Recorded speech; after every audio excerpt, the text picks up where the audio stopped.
आज श्रीमद् भगवत गीता के अध्याय 8, 9, 10 और 11 का वर्णन करेंगे। अध्याय 8 भगवत प्राप्ति। अर्जुन ने कहा, हे भगवान, हे पुरुषोत्तम, ब्रह्म क्या है, आत्मा क्या है, सकाम कर्म क्या है, यह भौतिक जगत क्या है तथा देवता क्या है, कृपा करके यह सब मुझे बताइए। हे मधुसूदन, यज्ञ का स्वामी कौन है और वह शरीर में कैसे रहता है और मृत्यु के समय भक्ति में लगे रहने वाले आपको कैसे जान पाते हैं। श्री भगवान ने कहा, अविनाशी और दिव्य जीव ब्रह्म कहलाता है और उसका नित्य स्वभाव अध्यात्म या आत्म कहलाता है। जीवों के भौतिक शरीर से संबंधित गतिविधि कर्म या सकाम कर्म कहलाती है। हे देहधारियों में श्रेष्ठ, निरंतर परिवर्तनशील यह भौतिक प्रकृति अधिभूत भौतिक अभिव्यक्ति कहलाती है। श्री भगवान का विराट रूप, जिसमें सूर्य तथा चंद्र जैसे समस्त देवता सम्मिलित हैं, अधिदेव कहलाता है तथा प्रत्येक देहधारी के हृदय में परमात्मा स्वरूप स्थित मैं परमेश्वर अधियज्ञ यज्ञ का स्वामी कहलाता हूँ। और जीवन के अंत में जो केवल मेरा स्मरण करते हुए शरीर का त्याग करता है, वह तुरंत मेरे स्वभाव को प्राप्त करता है, इसमें रंच मात्र भी संदेह नहीं है। हे कुंती पुत्र, शरीर त्यागते समय मनुष्य जिस जिस भाव का स्मरण करता है, वह उस भाव को निश्चित रूप से प्राप्त होता है। अतएव हे अर्जुन, तुम्हें सदैव कृष्ण रूप में मेरा चिंतन करना चाहिए और साथ ही युद्ध करने के कर्तव्य को भी पूरा करना चाहिए। अपने कर्मों को मुझे समर्पित करके तथा अपने मन एवं बुद्धि को मुझ में स्थित करके तुम निश्चित रूप से मुझे प्राप्त कर सकोगे। हे पार्थ, जो व्यक्ति मेरा स्मरण करने में अपना मन निरंतर लगाए रखकर अविचलित भाव से भगवान के रूप में मेरा ध्यान करता है, वह मुझको अवश्य ही प्राप्त होता है। मनुष्य को चाहिए कि परम पुरुष का ध्यान सर्वज्ञ, पुरातन, नियंता, लघुतम से भी लघुत्तर, प्रत्येक का पालन करता, समस्त भौतिक बुद्धि से परे, अचिंत्य तथा नित्य पुरुष के रूप में करे। वे सूर्य की भांति तेजवान है और इस भौतिक प्रकृति से परे दिव्य रूप है। मृत्यु के समय जो व्यक्ति अपने प्राण को भौहों के मध्य स्थिर कर लेता है और योग शक्ति के द्वारा अविचलित मन से पूर्ण भक्ति के साथ परमेश्वर के स्मरण में अपने को लगाता है, वह निश्चित रूप से श्री भगवान को प्राप्त होता है। जो वेदों के ज्ञाता है, जो ओंकार का उच्चारण करते हैं और जो सन्यास आश्रम के बड़े बड़े मुनि हैं वे ब्रह्म में प्रवेश करते हैं। ऐसी सिद्धि की इच्छा रखने वाले ब्रह्मचर्य व्रत का अभ्यास करते हैं।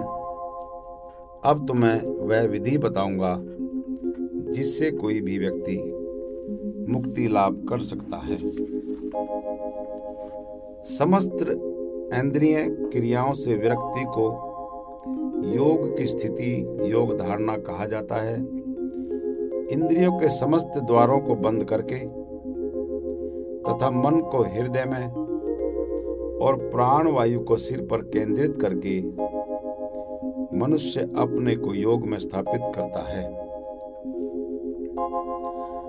इस योगाभ्यास में स्थित होकर तथा अक्षरों के परम संयोग यानी ओंकार का उच्चारण करते हुए यदि कोई भगवान का चिंतन करता है और अपने शरीर का त्याग करता है तो वह निश्चित रूप से आध्यात्मिक लोकों को जाता है।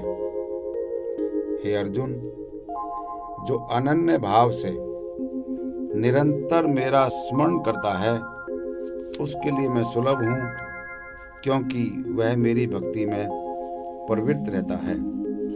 मुझे प्राप्त करके महापुरुष जो भक्ति योगी हैं कभी भी दुखों से पूर्ण इस अनित्य जगत में नहीं लौटते, क्योंकि उन्हें परम सिद्धि प्राप्त हो चुकी होती है। इस जगत में सर्वोच्च लोक से लेकर निम्नतर सारे लोक दुखों के घर हैं, जहां जन्म मरण का चक्कर लगा रहता है। किंतु हे कुंती पुत्र, जो मेरे धाम को प्राप्त कर लेता है वह फिर कभी जन्म नहीं लेता। मानवीय गणना के अनुसार 1000 युग मिलकर ब्रह्मा का एक दिन बनता है और इतनी ही बड़ी ब्रह्मा की रात्रि भी होती है।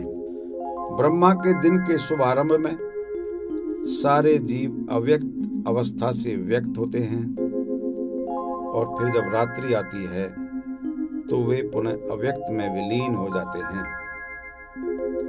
जब जब ब्रह्मा का दिन आता है तो सारे जीव प्रकट होते हैं और ब्रह्मा की रात्रि होते ही वे असहायवत विलीन हो जाते हैं। इसके अतिरिक्त एक अन्य अव्यक्त प्रकृति है जो शाश्वत है और इस व्यक्त तथा अव्यक्त पदार्थ से परे है। यह परा श्रेष्ठ और कभी नाश न होने वाली है। जब इस संसार का सब कुछ लय हो जाता है तब भी उसका नाश नहीं होता, जिसे वेदांती अप्रकट तथा अविनाशी बताते हैं। जो परम गंतव्य है, जिसे प्राप्त कर लेने पर कोई वापस नहीं आता, वही मेरा परम धाम है। श्री भगवान जो सबसे महान है, अनन्य भक्ति द्वारा ही प्राप्त किए जा सकते हैं। यद्यपि वे अपने धाम में विराजमान रहते हैं तो भी वे सर्वव्यापी हैं और उनमें सब कुछ स्थित है। ये भरत श्रेष्ठ, अब मैं तुम्हें उन विभिन्न कालों को बताऊंगा जिनमें इस संसार से प्रयाण करने के बाद योगी पुनः आता है अथवा नहीं आता। जो परब्रह्म के ज्ञाता हैं वे अग्निदेव के प्रभाव में प्रकाश में दिन के शुभ अक्षण में शुक्ल पक्ष में या जब सूर्य उत्तरायण में रहता है उन 6 मासों में इस संसार से शरीर त्याग करने पर उस परब्रह्म को प्राप्त करते हैं। जो योगी धुएं रात्रि कृष्ण पक्ष में या सूर्य के दक्षिणायन में रहने के 6 महीनों में दिवंगत होता है वह चंद्रलोक को जाता है, किंतु वहां से पुनः पृथ्वी पर चला आता है। वैदिक मतानुसार इस संसार से प्रयाण करने के 2 मार्ग हैं। एक प्रकाश का तथा दूसरा अंधकार का। जब मनुष्य प्रकाश के मार्ग से जाता है तो वह वापस नहीं आता, किंतु अंधकार के मार्ग से जाने वाला पुनः लौटकर आता है। हे अर्जुन, यद्यपि भक्तगण इन दोनों मार्गों को जानते हैं, किंतु वे मोहग्रस्त नहीं होते, अतः तुम भक्ति में सदैव स्थिर रहो। जो व्यक्ति भक्ति मार्ग स्वीकार करता है वह वेदाध्ययन, तपस्या, दान, दार्शनिक तथा सकाम कर्म करने से प्राप्त होने वाले फलों से वंचित नहीं होता। वह मात्र भक्ति संपन्न करके इन समस्त फलों की प्राप्ति करता है और अंत में परम नित्य धाम को प्राप्त होता है। अध्याय 9 परम गुह्य ज्ञान। श्री भगवान ने कहा, हे अर्जुन, चूंकि तुम मुझसे कभी ईर्ष्या नहीं करते, इसलिए मैं तुम्हें यह परम गुह्य ज्ञान तथा अनुभूति बतलाऊंगा, जिसे जानकर तुम संसार के सारे कलेशों से मुक्त हो जाओगे। यह ज्ञान सब विद्याओं का राजा है, जो समस्त रहस्यों में सर्वाधिक गोपनीय है। यह परम शुद्ध है और चूंकि यह आत्मा की प्रत्यक्ष अनुभूति कराने वाला है, अतः यह धर्म का सिद्धांत है। यह अविनाशी है और अत्यंत सुखपूर्वक संपन्न किया जाता है। हे परंतप, जो लोग भक्ति में श्रद्धा नहीं रखते वे मुझे प्राप्त नहीं कर पाते, अतः वे इस भौतिक जगत में जन्म मृत्यु के मार्ग पर वापस आते रहते हैं। यह संपूर्ण जगत मेरे अव्यक्त रूप द्वारा व्याप्त है। समस्त जीव मुझ में है, किंतु मैं उनमें नहीं हूं। तथापि मेरे द्वारा उत्पन्न सारी वस्तुएं मुझ में स्थित नहीं रहती। जरा मेरे योग ऐश्वर्य को देखो। यद्यपि मैं समस्त जीवों का पालक भरता हूं और सर्वत्र व्याप्त हूं, लेकिन मैं इस विराट अभिव्यक्ति का अंश नहीं हूं, क्योंकि मैं सृष्टि का कारण स्वरूप हूं। जिस प्रकार सर्वत्र प्रवाहमान प्रबल वायु सदैव आकाश में स्थित रहती है, उसी प्रकार समस्त उत्पन्न प्राणियों को मुझ में स्थित जानो। हे कुंती पुत्र, कल्प का अंत होने पर सारे प्राणी मेरी प्रकृति में प्रवेश करते हैं और अन्य कल्प के प्रारंभ होने पर मैं उन्हें अपनी शक्ति से पुनः उत्पन्न करता हूँ। संपूर्ण विराट जगत मेरे अधीन है। यह मेरी इच्छा से बारंबार स्वतः प्रकट होता है और मेरी ही इच्छा से अंत में विनष्ट होता है। हे धनंजय, ये सारे कर्म मुझे नहीं बांध पाते हैं। मैं उदासीन की भांति इन सारे भौतिक कर्मों से सदैव विरक्त रहता हूँ। हे कुंती पुत्र, यह भौतिक प्रकृति मेरी शक्तियों में से एक है और मेरी अध्यक्षता में कार्य करती है, जिससे सारे चर तथा अचर प्राणी उत्पन्न होते हैं। इसके शासन में यह जगत बारंबार सृजित और विनष्ट होता रहता है। जब मैं मनुष्य रूप में अवतरित होता हूँ तो मूर्ख मेरा उपहास करते हैं। वे मुझ परमेश्वर के दिव्य स्वभाव को नहीं जानते। जो लोग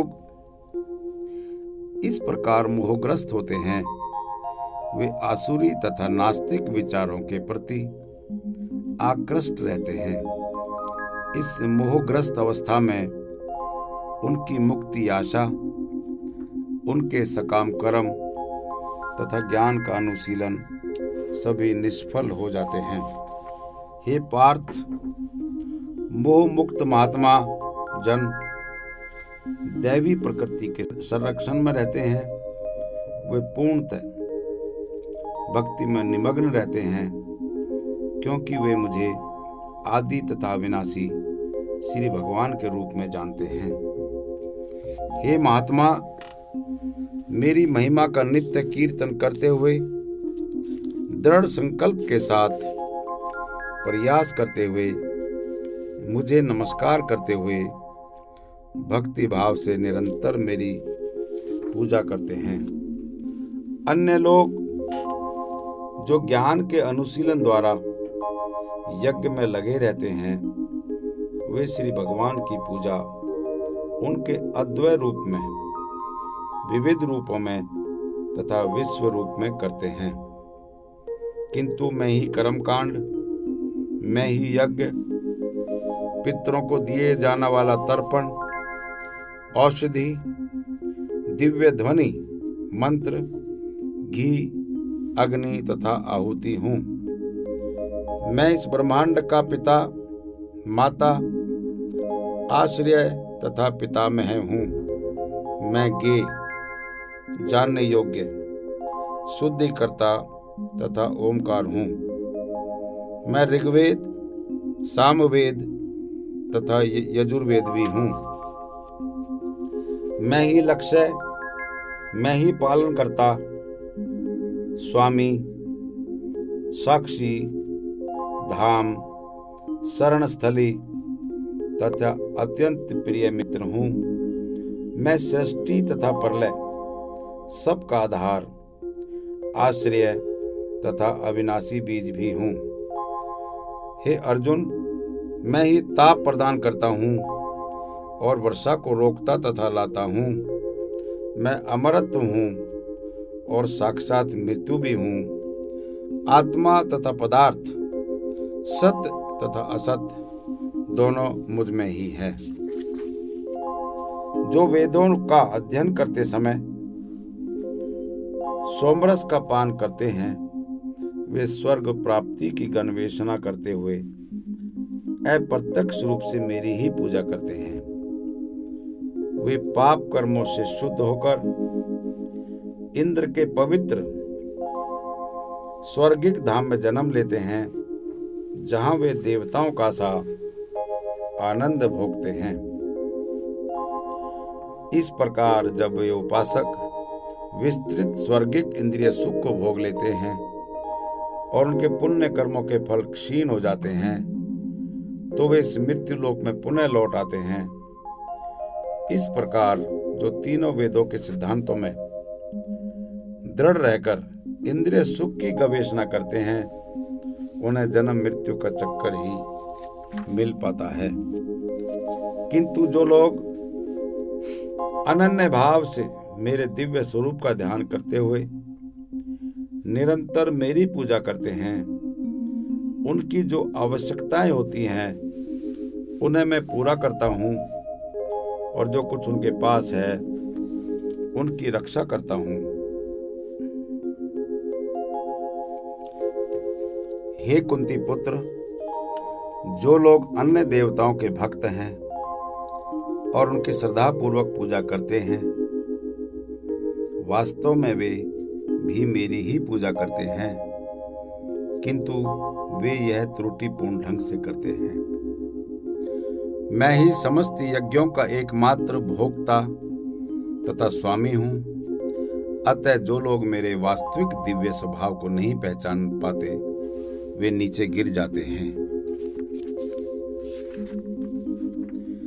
जो देवताओं की पूजा करते हैं, वो देवताओं के बीच जन्म लेते हैं। जो पितरों को पूजते हैं, वे पितरों के पास जाते हैं। जो भूत प्रेतों की उपासना करते हैं, वे उन्हीं के बीच जन्म लेते हैं। और जो मेरी पूजा करते हैं, वे मेरे साथ निवास करते हैं। यदि कोई प्रेम तथा भक्ति के साथ मुझे पत्र, पुष्प, फल या जल प्रदान करता है तो मैं उसे स्वीकार करता हूँ। हे कुंती पुत्र, तुम जो कुछ करते हो, जो कुछ खाते हो, जो कुछ अर्पित करते हो या दान देते हो और जो भी तपस्या करते हो, जो मुझे अर्पित, उसे मुझे अर्पित करते हुए करो।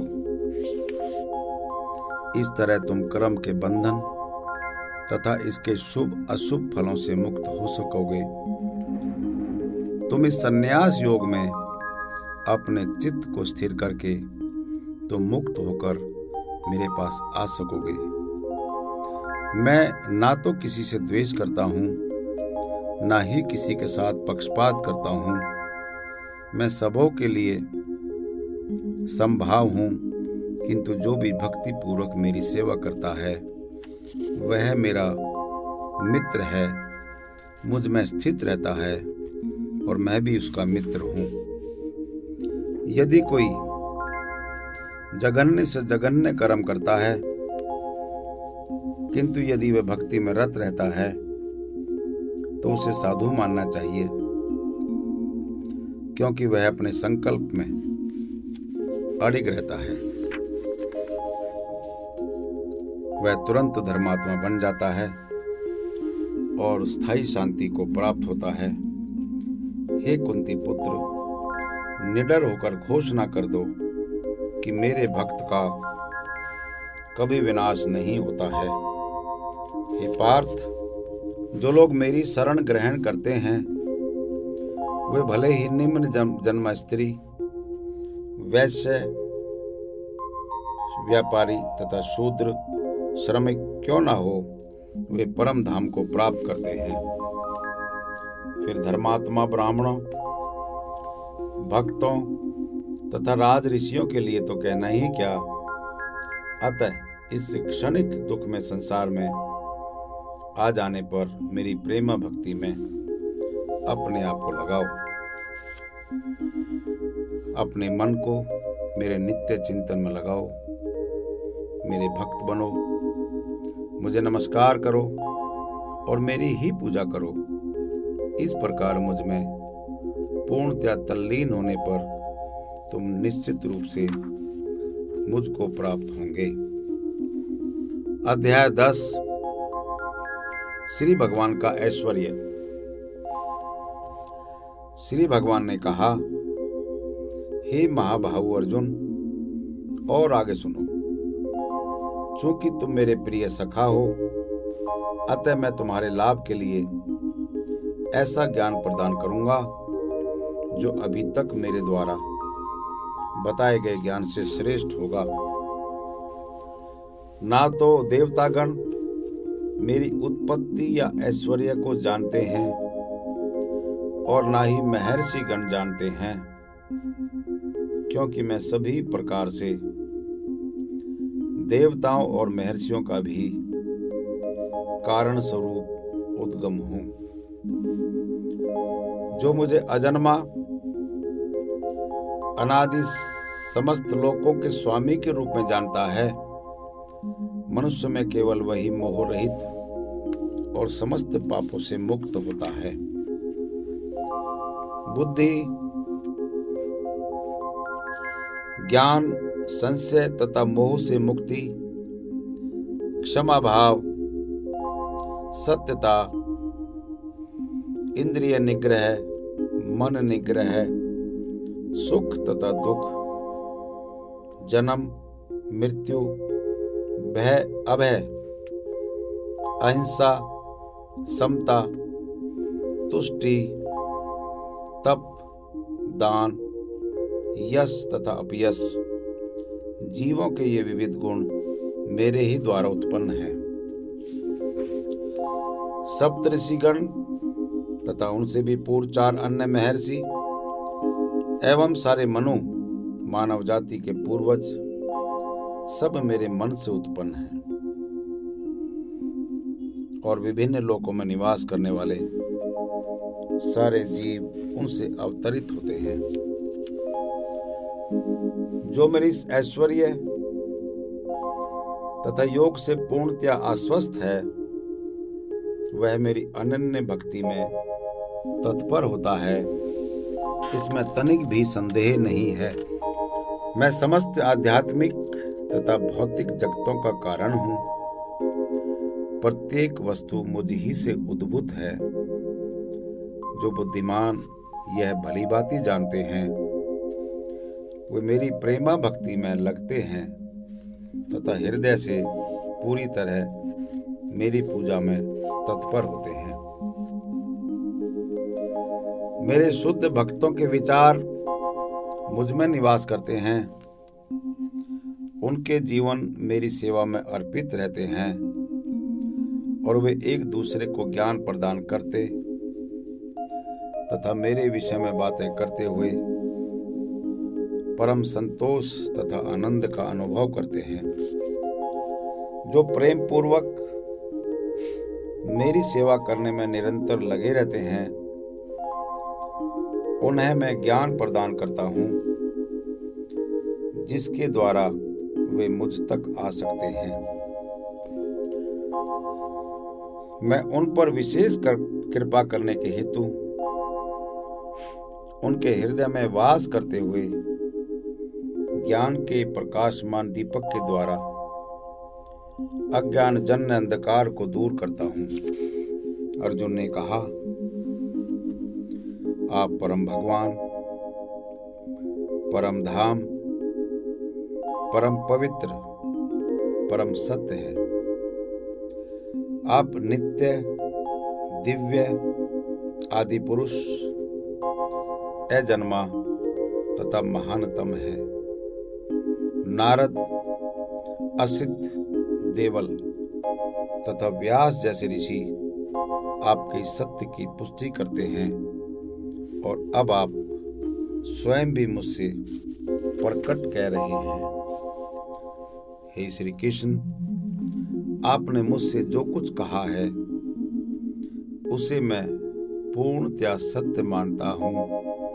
हे प्रभु, ना तो देवतागण ना असुरगण ही आपके स्वरूप को समझ सकते हैं। हे परम पुरुष, हे सबके उद्गम, हे समस्त प्राणियों के स्वामी, हे देवों के देव, हे ब्रह्मांड के प्रभु, निस्संदेह एकमात्र आप ही अपने को अपनी अतरंगी शक्ति से जानने वाले हैं। कृपा करके विस्तार पूर्वक मुझे अपने उन दैवी ऐश्वर्यों को बताएं, जिनके द्वारा आप इन समस्त लोकों में व्याप्त हैं। हे श्री कृष्ण, हे परम योगी, मैं किस तरह आपका निरंतर चिंतन करूं और आपको कैसे जानूं? हे भगवान, आपका स्मरण किन किन रूपों में किया जाए? हे जनार्दन, आप पुनः विस्तार से अपने ऐश्वर्य तथा योग शक्ति का वर्णन करें।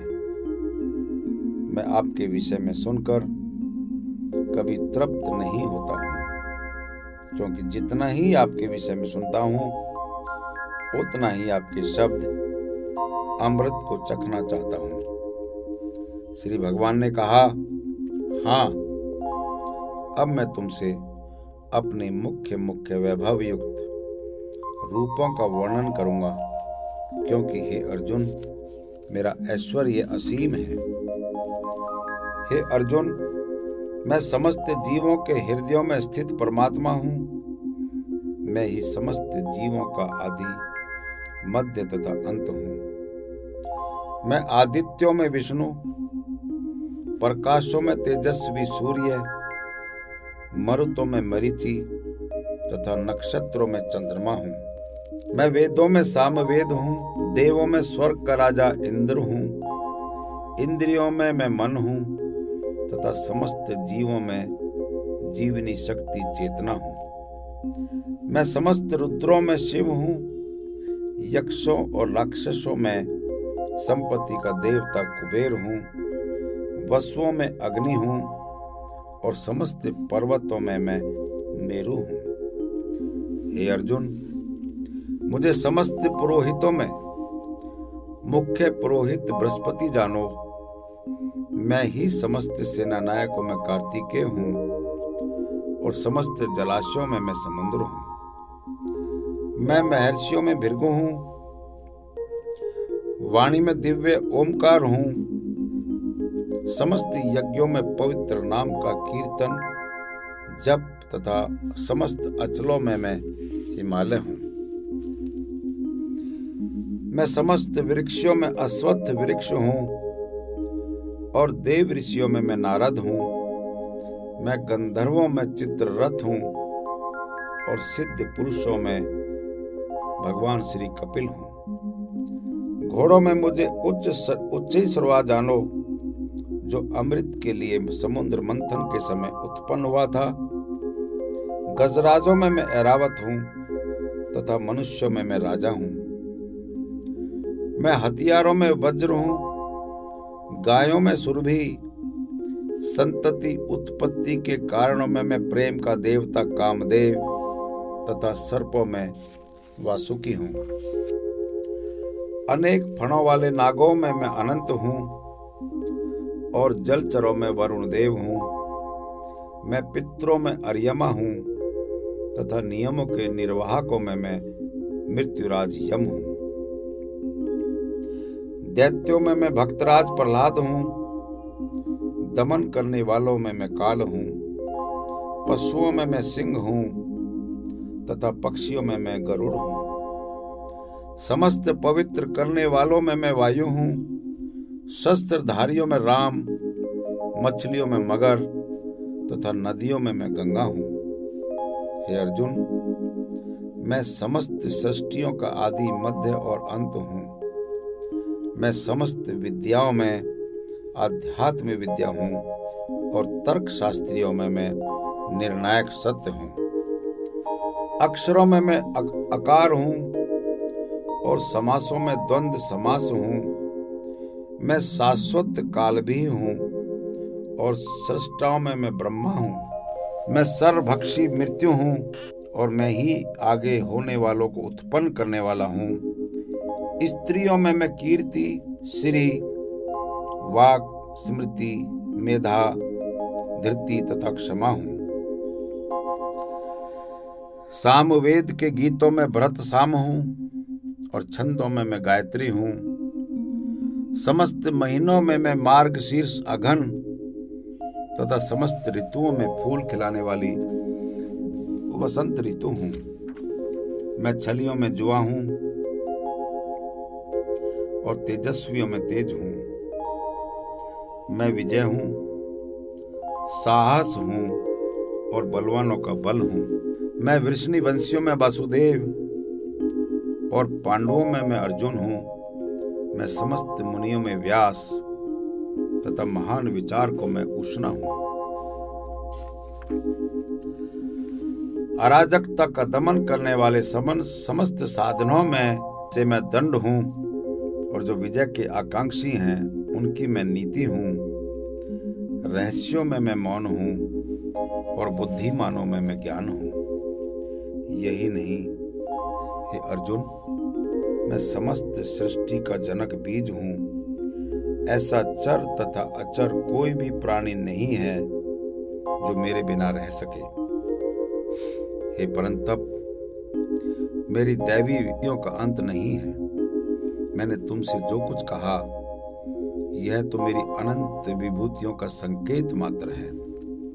तुम जान लो कि सारा ऐश्वर्य, सौंदर्य तथा तेजस्वी सृष्टियां मेरे तेज की एक स्फुलिंग मात्र से उद्भूत है।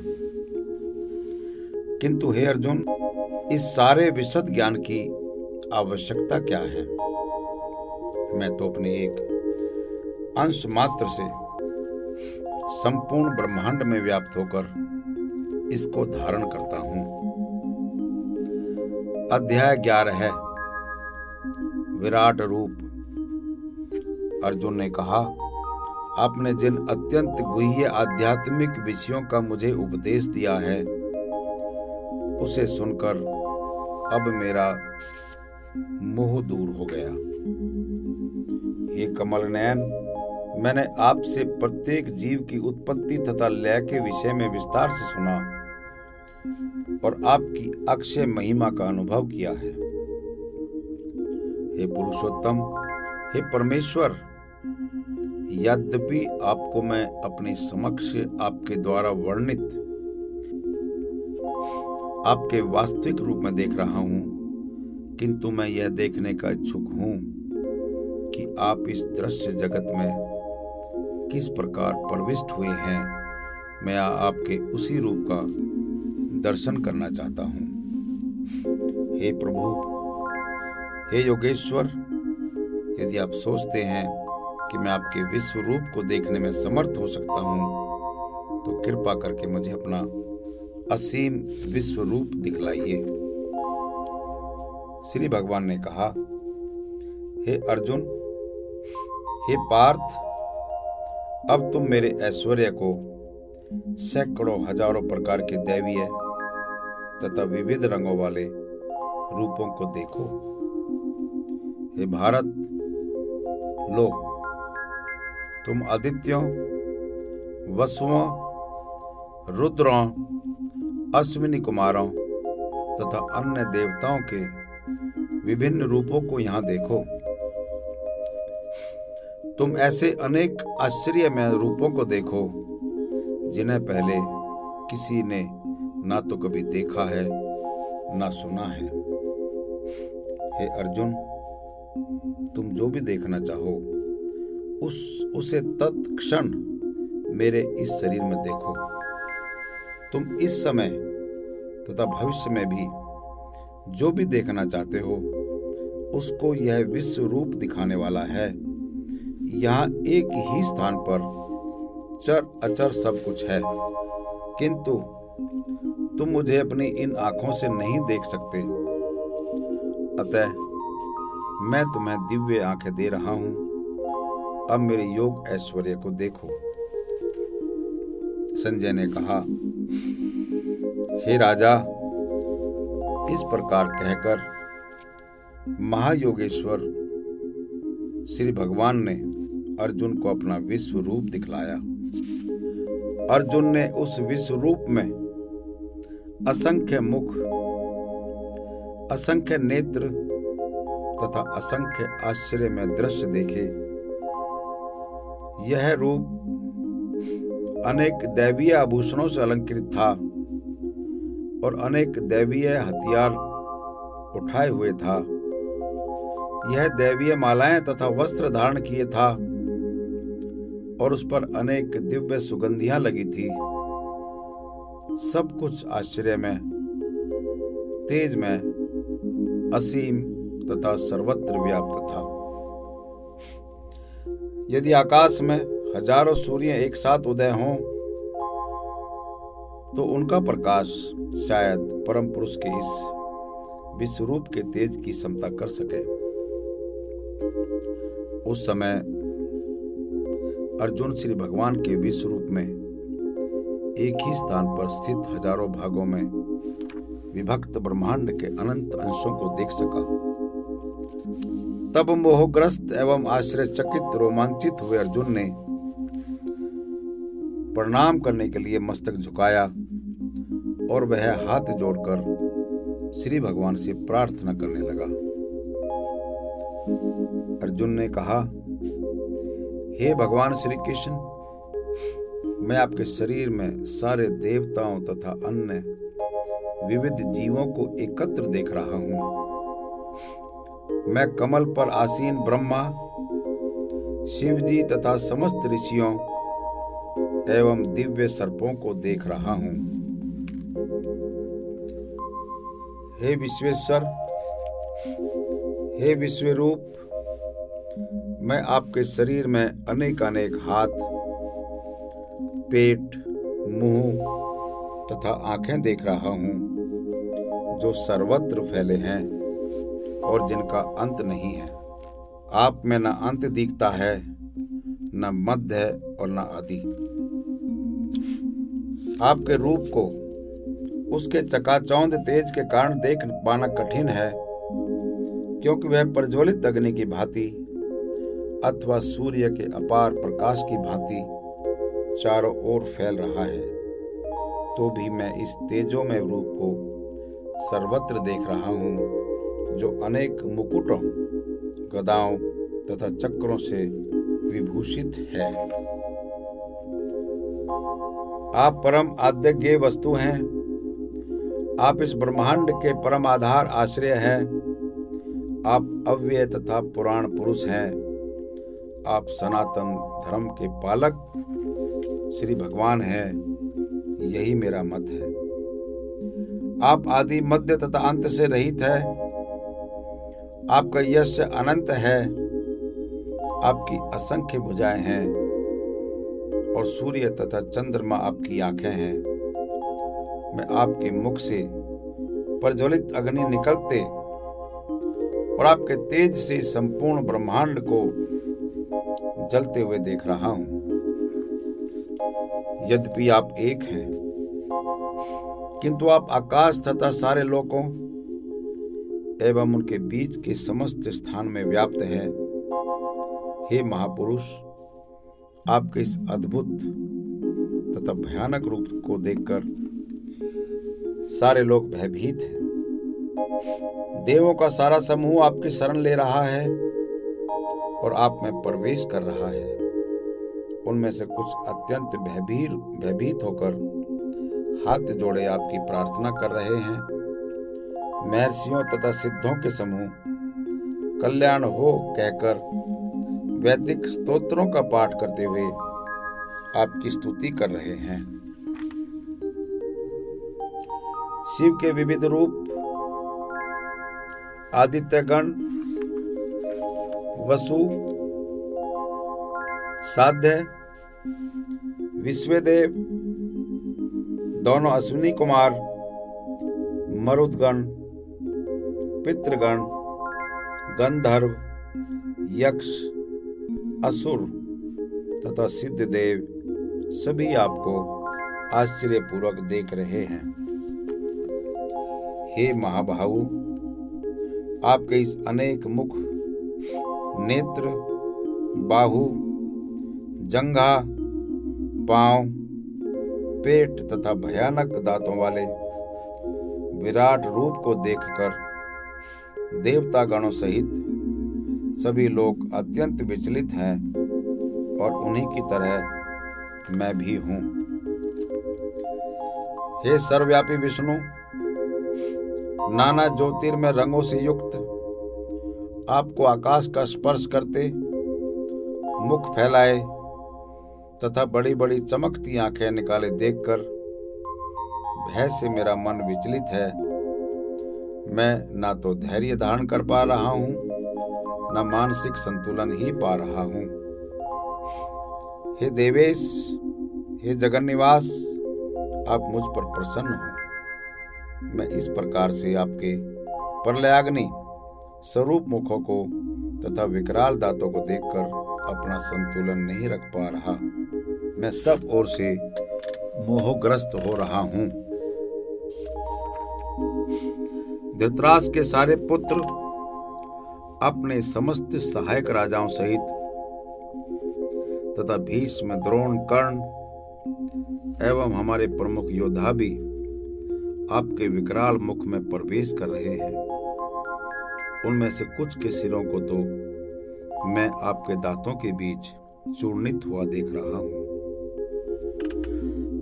जिस प्रकार नदियों की अनेक तरंगें समुद्र में प्रवेश करती हैं, उसी प्रकार ये समस्त महान योद्धा भी आपके प्रज्वलित मुखों में प्रवेश कर रहे हैं। मैं समस्त लोगों को पूर्ण वेग से आपके मुख में उसी प्रकार प्रविष्ट होते देख रहा हूं, जिस प्रकार पतंगे अपने विनाश के लिए प्रज्वलित अग्नि में कूद पड़ते हैं। हे विष्णु, मैं देख रहा हूं कि आप अपने प्रज्वलित मुखों से सभी दिशाओं के लोगों को निगल रहे हैं। आप सारे ब्रह्मांड को अपने तेज से आपूरित करके अपनी विकराल झुलसाती किरणों सहित प्रकट हो रहे हैं। हे देवेश, कृपा करके मुझे बतलाइए कि इतने उग्र रूप में आप कौन हैं। मैं आपको नमस्कार करता हूँ। कृपा करके मुझ पर प्रसन्न हो। आप आदि भगवान हैं। मैं आपको जानना चाहता हूँ, क्योंकि मैं नहीं जान पा रहा हूँ कि आपका प्रयोजन क्या है। श्री भगवान ने कहा, समस्त जगतों को विनष्ट करने वाला काल मैं हूँ और मैं यहाँ समस्त लोगों का विनाश करने के लिए आया हूँ। तुम्हारे पांडवों के सिवा दोनों पक्षों के सारे योद्धा मारे जाएंगे। अतः उठो, लड़ने के लिए तैयार हो और यश अर्जित करो। अपने शत्रुओं को जीतकर संपन्न राज्य का भोग करो। ये सब मेरे द्वारा पहले ही मारे जा चुके हैं। और हे सव्यसाची, तुम तो युद्ध में केवल निमित्त मात्र हो सकते हो। द्रोण, भीष्म, जयद्रथ, कर्ण तथा अन्य महान योद्धा पहले ही मेरे द्वारा मारे जा चुके हैं। अतः तुम उनका वध करो और तनिक भी विचलित ना हो। तुम केवल युद्ध करो। युद्ध में तुम अपने समस्त शत्रुओं को परास्त करोगे। संजय ने धृतराष्ट्र से कहा, हे राजा, श्री भगवान के मुख से इन वचनों को सुनकर कांपते हुए अर्जुन ने हाथ जोड़कर उन्हें बारंबार नमस्कार किया। फिर उसने भयभीत होकर अवरुद्ध स्वर में श्री कृष्ण से इस प्रकार कहा। अर्जुन ने कहा, हे हर्षिकेश, आपके नाम के स्वर्ण से संसार हर्षित होता है और सभी लोग आपके प्रति अनुरक्त होते हैं। यद्यपि सिद्ध पुरुष आपको नमस्कार करते हैं, किंतु असुरगण भयभीत हैं और इधर उधर भाग रहे हैं। यह ठीक ही हुआ है। हे महात्मा, आप ब्रह्मा से भी बढ़कर हैं। आप आदि सृष्टा हैं, तो फिर वे आपको सादर नमस्कार क्यों न करें। हे अनंत, हे देवेश, हे जगन निवास, आप परम स्रोत, अक्षर, कारणों के कारण तथा इस भौतिक जगत से परे हैं।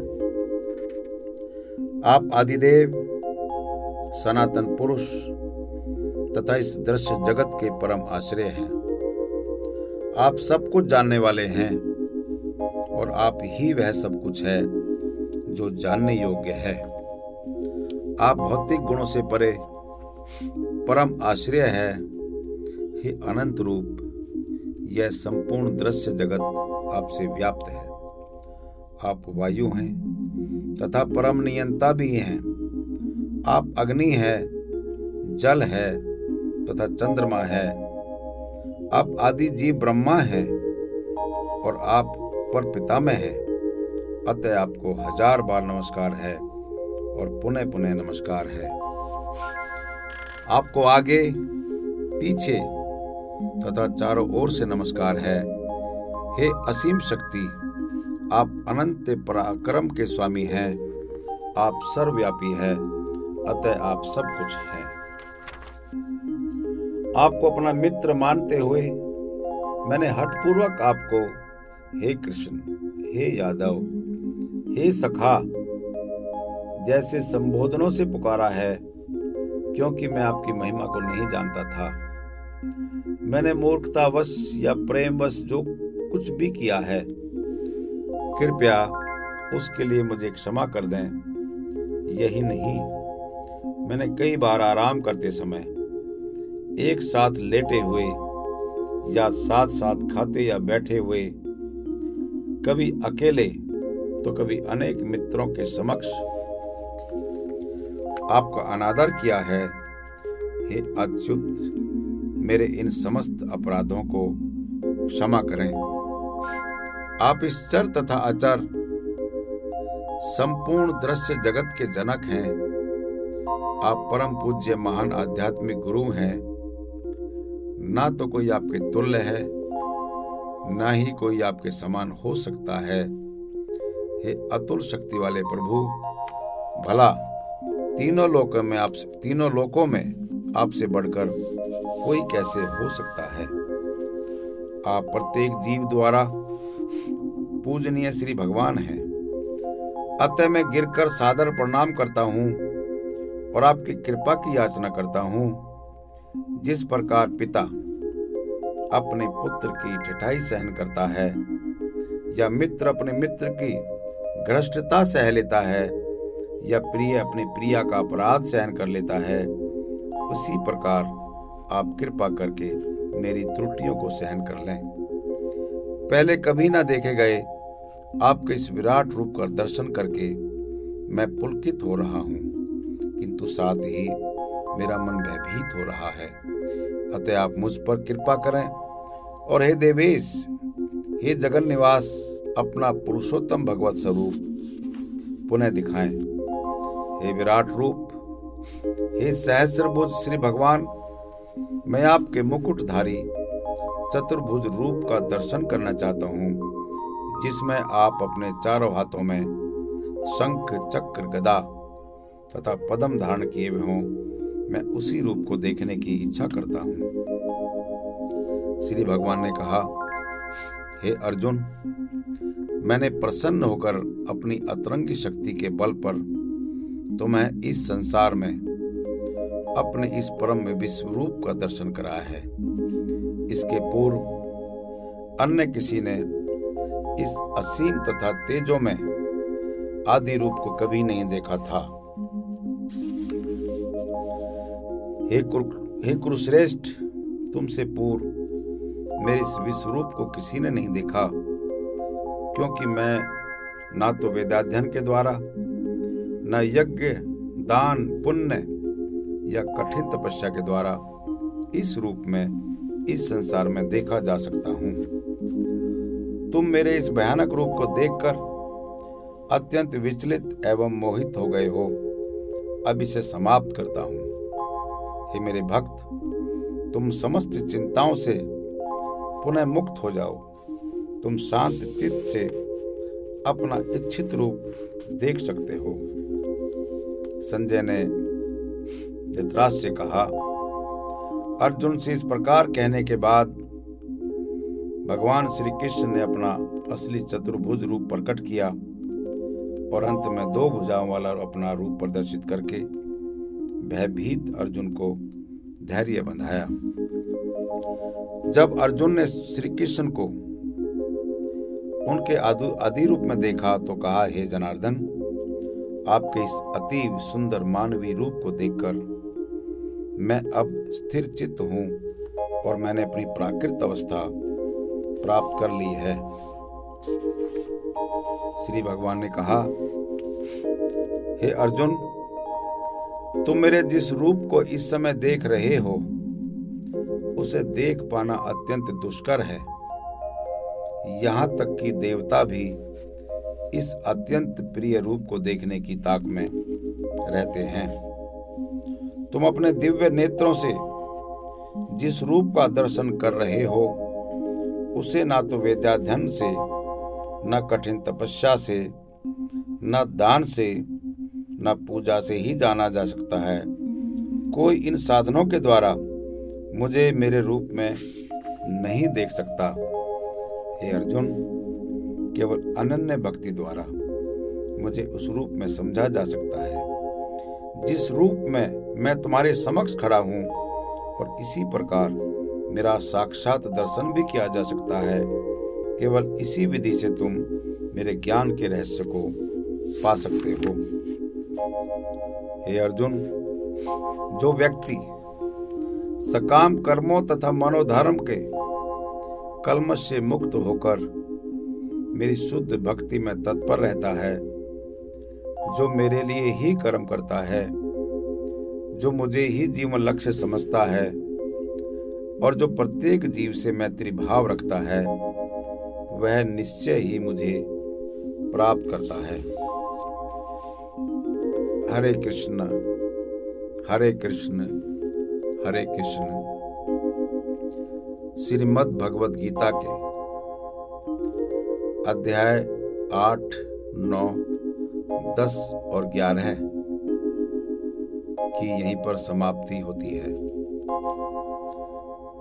साथियों, यदि आपको मेरा यह वीडियो पसंद आया हो तो आप कृपा करके मेरे इस YouTube चैनल को सब्सक्राइब करें और बेल आइकन को दबाएं, जिससे कि मेरी भविष्य में आने वाली सभी वीडियो आप तक स्वतः पहुंच सके। और साथियों, आप मेरे इस वीडियो को लाइक करें, इस पर कमेंट करें और अपने साथियों और दोस्तों को शेयर करें। आपका बहुत बहुत धन्यवाद।